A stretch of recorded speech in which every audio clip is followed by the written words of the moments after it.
Hi, Matthew and Andrea here. Chapter 1, January, is to boost energy. Okay, you ready? Go to sleep earlier. Exercise better. Toss, restore, and organize. Tackle a nagging task. Act more energetic. I have few points here that we can chat today. Again, this it's applicable to everybody. We're using this to guide us because it's when I read it the first time, I thought, oh, this could definitely apply to me.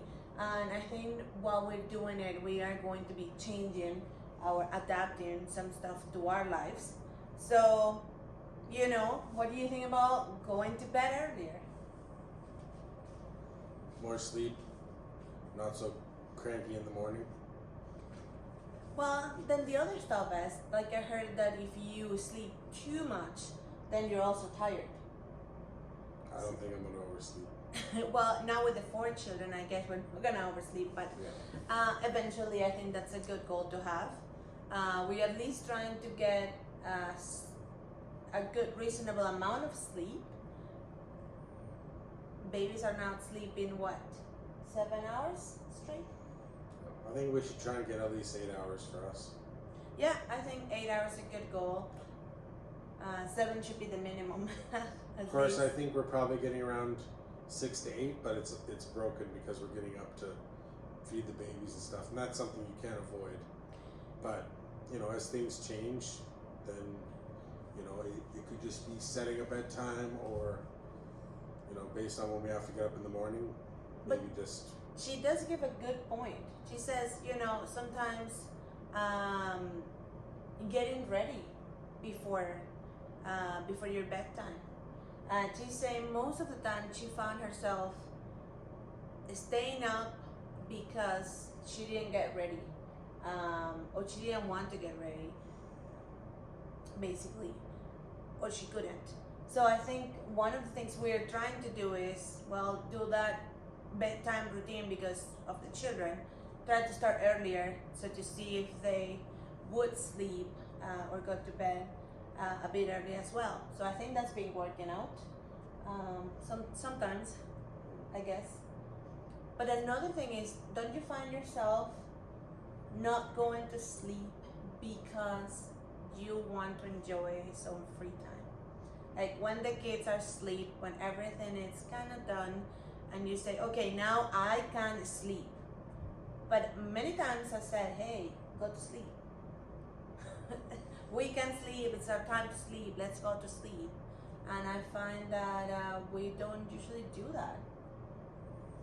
Yeah, we're so connected to our devices, so we want to, watch YouTube or watch Netflix or just play a game, just something to kind of clear our head. When really we should be trying to close our eyes and get some rest. Yeah, so I think that's something that we should implement. Just go to bed and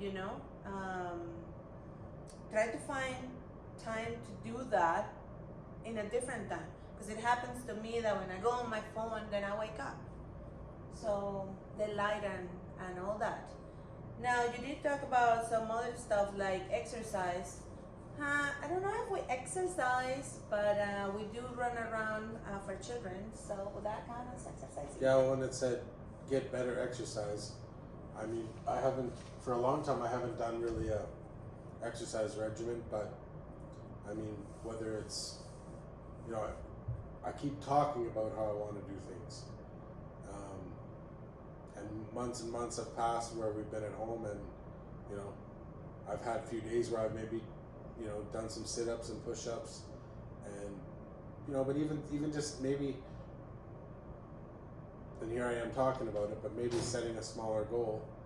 Maybe I just say Monday, Wednesday, and Friday, I need to get in 30 minutes of something. Whether it's a walk or some just home workout downstairs. What do you think? Just give me 1 second.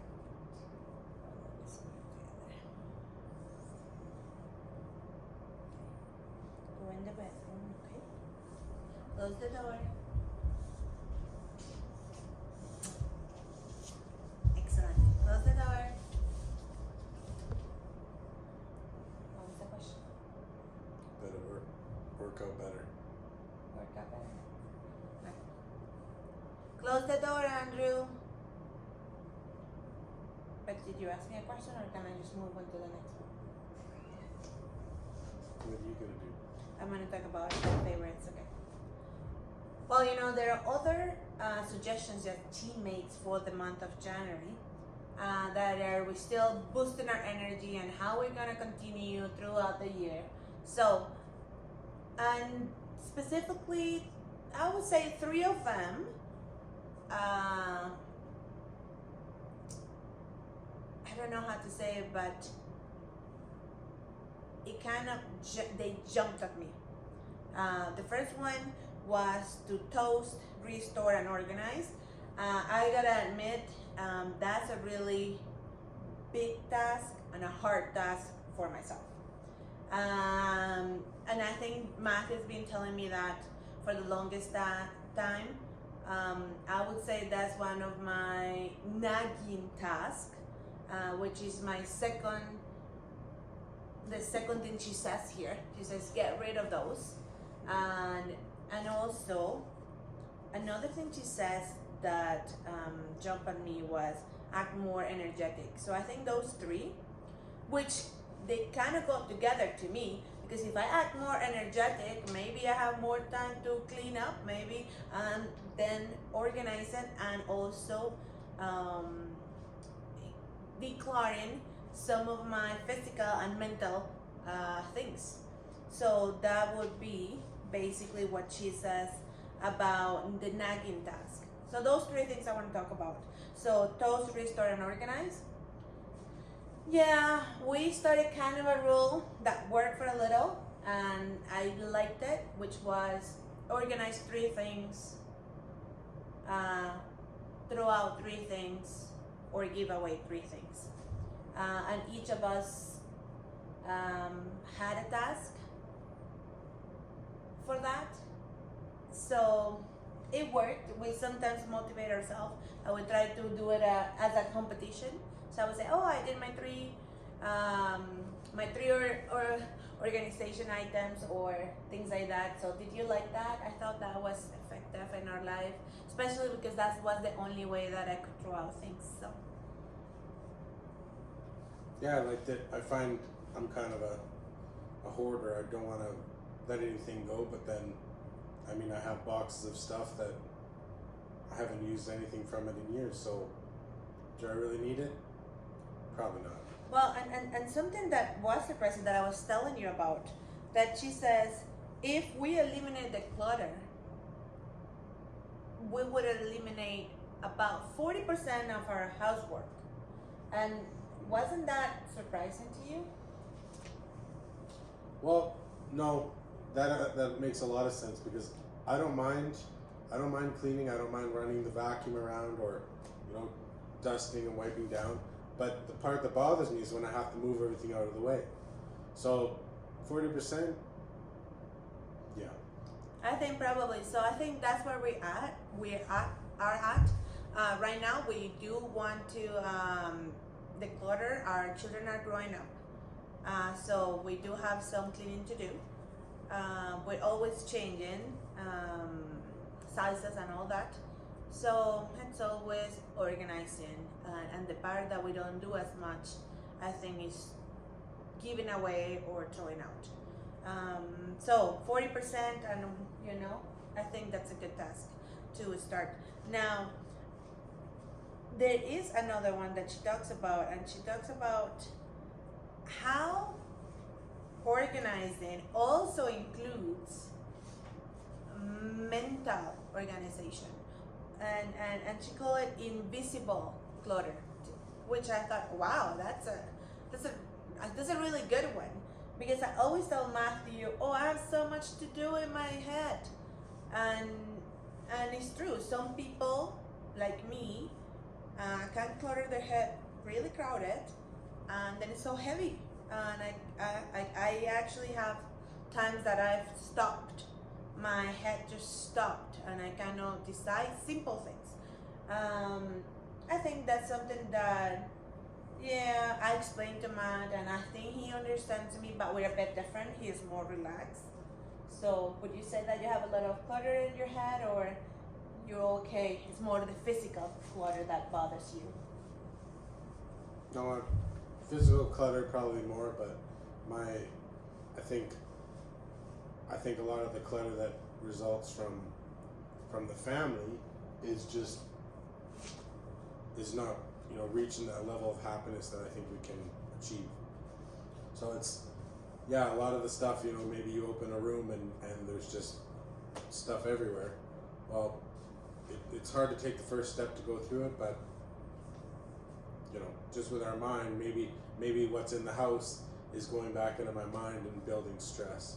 So how do we replace that stress with happiness, and at the same time not be too hard on ourselves, because we do have 4 children and we have a home business. So it's kind of, you know, the happiness project, it is a project, and maybe, you know, it's not something you focus 100% on, but knowing that we have goals set for this will be one thing we keep reminding each other. And Well, this is a good thing you said. This is a project, meaning it requires effort and time. So I think we have to do it. I feel in my heart that this is something we want to do as a family, and this is something that we want to share with others and get even ideas from others. Yes, I would say that Matthew is more concerned about the physical clutter, and I'm more about the mental clutter. Mental clutter is things that you want to do but you haven't done, and it could be, hey, everybody knows me, I like doing photos, but many times I don't want to delete them because it takes time and effort. So that's something that it's in my mind that I have to do, and it's cluttering me, right? So easy stuff that we could do, so that our to-do list is not so humongous, and then we're like, okay, I don't want to do any of it, and then we're paralyzed, which had happened to me before. Now, another thing that she says in this, and I think I kind of apply it, and I didn't know what to call it, okay? And I've been telling Matt, hey Matt, and let's do this, and then we say, oh, let's do it tomorrow. And I said, well, I don't really like to postpone things, and I think you would agree that I get I'm not happy about postponing things, and the reason is because that would require me to tell you again, to ask again, to review it again, to find more time to do easy stuff, okay? And I think Matthew, we have overall got better at it, but she calls it a 1-minute rule, okay? She has a name for that kind of stuff. So what she's explaining in the 1-minute rule is, if the task takes 1 minute or less, just do it now. Agree? Sounds a pretty cool rule. She also has another rule that it's just amazing how, well, I guess we're 2 people, so we're a bit different. So the second rule, actually, I think Matthew's been applying it. So the second rule is evening tidy up, okay? So she's saying don't go to bed without a bit of tidying it up.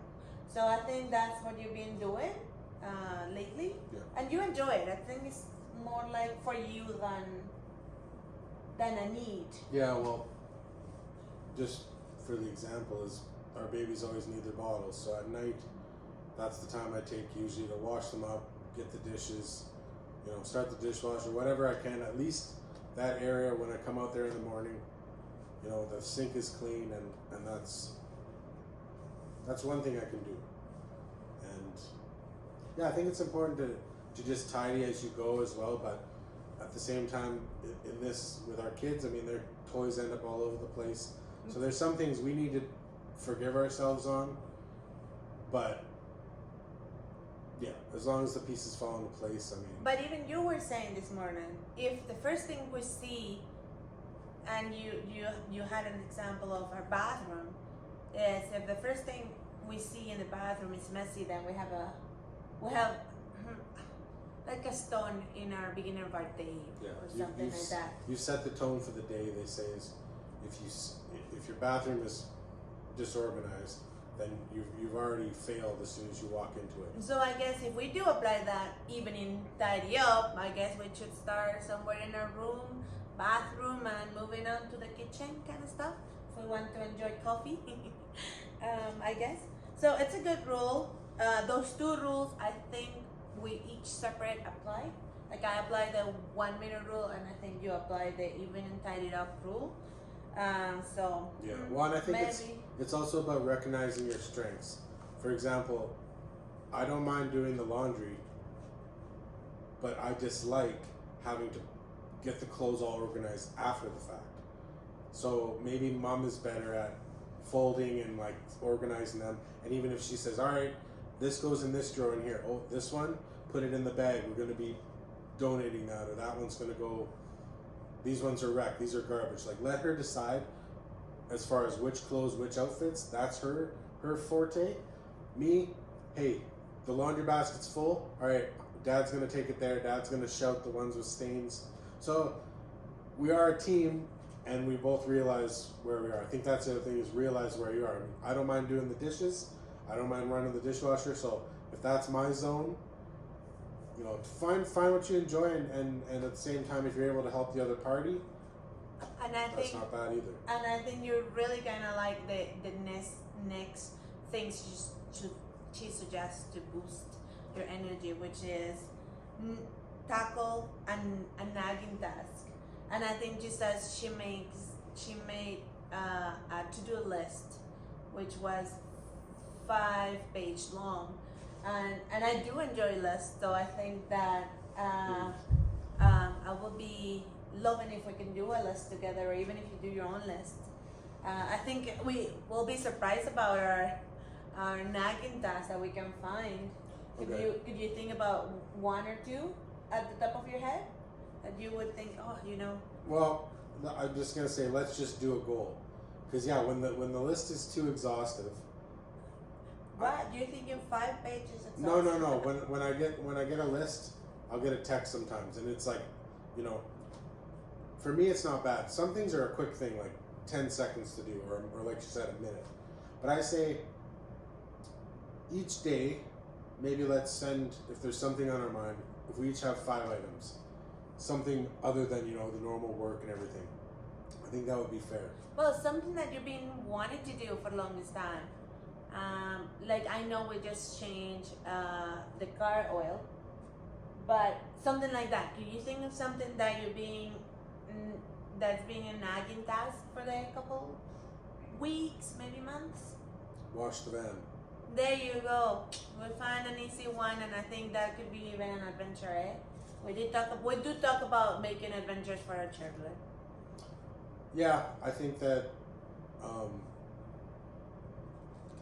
and then again, it kind of speaks to, you're not making excuses, but our weather here has been cold, so it's not the most opportune time to get a car wash. But now, hey, maybe it looks good. Maybe we go through a touch this one with some cool lights, and that can be kind of a fun thing for us to do. But having it on a list, like even the exhaustive list, if we have a main list, say in our Google Calendar, which we do link together, and that's been a good thing that we've done on and off, having a calendar, a shared calendar. Now we're sticking to it. We can have business things in there. We can have, you know, whether it's check the flyers for the shopping, for grocery shopping, have that together, and it's kind of like when you wake up in the morning, at least have a glance at what's going on. So I think it's a big list is fine, but at least for myself, don't be trying to put that big list down my throat at one time. Well, it's like this is something we need to go, and maybe we knock off the items as we do them. But it's all about control too. It's a project. So this is what I find. It's not about the small things. I think it's more about the things that you haven't found yourself time for. Like, you know, our boy, he's 2.5 years old, and I always wanted to select 500 photos because I have an album from my daughter that has 500 photos. So I wanted to select 500 photos and do an album. But I find myself that I never have time. And once in a while, I say, "Oh, I wish I have time. I really want to do it," and it kind of bothers me. I think it's in my mind, even if it's not something I wake up and say, "Oh, I want to do these 500 photos." But I think that's been a nagging task, and I think maybe something like that. You know, it's been bothering you to clean the van. It doesn't really bother me as much, but it's something that upsets you. You have to think about it, and you have thought about it many times. So the time you thought of it is probably longer than if we actually went and had that van cleaned. So, and that's what she's saying basically. So just do it. That's the hardest part. Get started. Now the other one, the last one, I said, okay, I like 3 of them. The last one that I really liked was act more energetic. And the reason her approach, it's really good because she's saying, hey, if you act more energetic, you will feel more energetic. Which is, okay, well, let's see. So she's saying that even if you fake your smile, if you prompt smiling and you make yourself smile and smile, you will feel happier. I think it's true. When I try to put myself out there and say, yes, I'm gonna do it, you feel it, right? You feel like, oh, your boost of energy and happiness, and yeah, it must be some chemical reaction or brain reaction or things that I don't know how to explain. But wouldn't you agree that if we feel more energetic, we, as Matthew call it, karma. I think that's what you call it. Because I think you said, oh, if I did something good for somebody today, and you smile to that person, of course, and that brought you happiness. Isn't it that kind of wouldn't you? I mean, it's not the same as how you approach it, but I think this is us. This is how we kind of boost our energy. Matthew do love being a part of the community and helping people, and I think you get a boost from that. For sure. So maybe, let's just act more energetic, help more people maybe. Yeah, even just something small. Like I find with everything that's been going on in 2020, it's I see more like acts of kindness now. So I don't know if it's just because I'm not out as much, but I'll give the example. The other day it was very windy, and the recycling bins were blowing over everywhere. And we went and picked up some clothes from a friend they were giving us, and the truck was coming through to collect the bins, and I noticed just down from the house I was at, one of the bins was knocked over. All the other ones were still up, but there was one that was down. I don't know what their procedure is, if they're supposed to get out of their truck and put it up, but hey, I went down the 2 houses, so I got a little walk, not much, but I got a little exercise going there, set the bin up, and as I was coming back, there was something, it was like a little marker for children and playing, and I don't think the guy realized it was in front of his tire, so I made sure he saw me, got him to stop. I moved that so that didn't get run over, and then he had seen me put up the bin. He gave me a big thumbs up and a smile. It took probably a minute, but hey, I thought I got a little exercise. I ran over to the bin, I picked it up, and who knows, he gave me the thumbs up, that affected him, but I felt good about it, knowing that at least that person's recycling. I don't know who lived there, but their recycling got taken away, so I helped them by them having an empty bin. I helped the guy because he didn't have to exert that thing, and hey, maybe I helped myself because I did a little hustle and bustle over to the bin. And I do remember that day he came pretty excited about it and happy about helping, and I think it does make a boost for you. So I think Sure. you should keep doing it, and do other things. I just want to say about this chapter, and is that she's saying, okay, act more energetic and then she goes and say, fake it till you feel it, and then she gives an example, and it's true, and I think even Matthew would agree. She says, I was pretty tired one day, but instead of not sending the kids away as we do, let's say, sometimes they say, oh, just go on the tablets or whatever. She basically says, let's go and play, But again, she's tired, but don't. She says, let's go play. So, and then she felt pretty good. And I think that happens to us many times. I say, let's go and do whatever. Let's play. And we say, oh, we're pretty tired. Has it happened to you that we do the game and we, share with our children and suddenly we're like, oh, happier? And even you have thanked me before, say, oh, thank you for pushing me to do it. Yeah. You have an example in your mind that you can quickly tell us? Not that I can think of. No, but I think it happens to us many, many times. So we'll keep doing that. And, well, thank you for joining us. See ya.